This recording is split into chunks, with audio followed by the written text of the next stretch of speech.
एका ठराविक वयानंतर आपल्या बॉडीमध्ये आपल्या शरीरामध्ये न्यूट्रिशनल डेफिशियन्सीज व्हायला लागतात आणि म्हणूनच हेल्दी डाएटबरोबर बॅलन्स डाएटबरोबरच काही सप्लिमेंट्सची सुद्धा गरज असते। आता 3 महत्त्वाचे सप्लिमेंट जे वयाच्या 40 नंतर घेतलेच गेले पाहिजेत। नमस्कार, मी डॉक्टर अमृता कुलकर्णी। एस्पेशली स्त्रियांमध्ये 40 नंतर हे बॉडीमध्ये खूप जास्त बदल होत असतात आणि म्हणूनच हे सप्लिमेंट्स घेणं गरजेचे आहे। सगळ्यात पहिलं म्हणजे कॅल्शियम।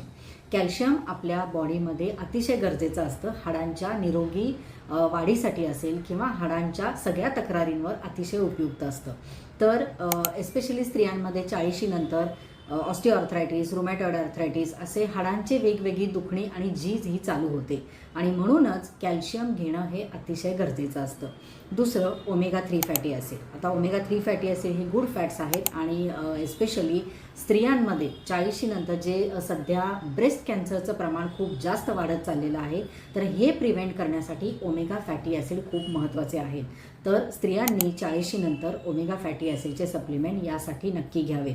अजून एक महत्त्वाचं म्हणजे मेनोपॉजच्या काळामध्ये जे डिप्रेशन किंवा अँक्झायटी अशा प्रकारच्या हॉट फ्लॅशेस अशा प्रकारच्या जे तक्रारी असतात त्यावर ओमेगा फॅटी ॲसिड खूप चांगलं काम करतं आणि सगळ्यात महत्त्वाचं की ब्लड प्रेशर, डायबिटीज या ज्या तक्रारी वयानुसार यायला लागतात तर ते प्रिव्हेंट करण्याचं काम ओमेगा फॅटी ॲसिड करतात।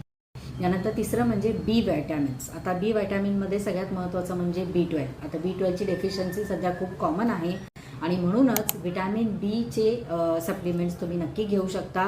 बी व्हिटॅमिन हे हॉर्मोनल इम्बॅलन्स जो बॉडीमध्ये होतो एस्पेशली स्त्रियांमध्ये 40 नंतर ड्युरिंग मेनोपॉज हा कमी करायला मदत करतो। यानंतर मेटाबॉलिझम चांगलं ठेवायला मदत करतो, मेटाबॉलिझम मेंटेन ठेवतं, उष्णतेचा त्रास कमी करतो आणि सगळ्यात महत्त्वाचं मेनोपॉजच्या दरम्यान जी काय म्हणतो आपण त्याला स्किन जी खूप रुक्ष होते किंवा ड्राय होते किंवा केस खूप ड्राय होतात, केस गळायचं प्रमाण या सगळ्यासाठी बी व्हिटॅमिन्स आणि ओमेगा 3 फॅटी ॲसिड खूप महत्त्वाचं काम करतात। त्यामुळे 40 नंतर तुम्ही अजूनही कोणत्या टेस्ट केलेल्या नसतील तर तुम्ही ब्लड टेस्ट करून घ्या आणि ब्लड टेस्ट करून न घेता सुद्धा हे सप्लिमेंट्स तुम्ही अगदी आरामात चालू करू शकता। धन्यवाद।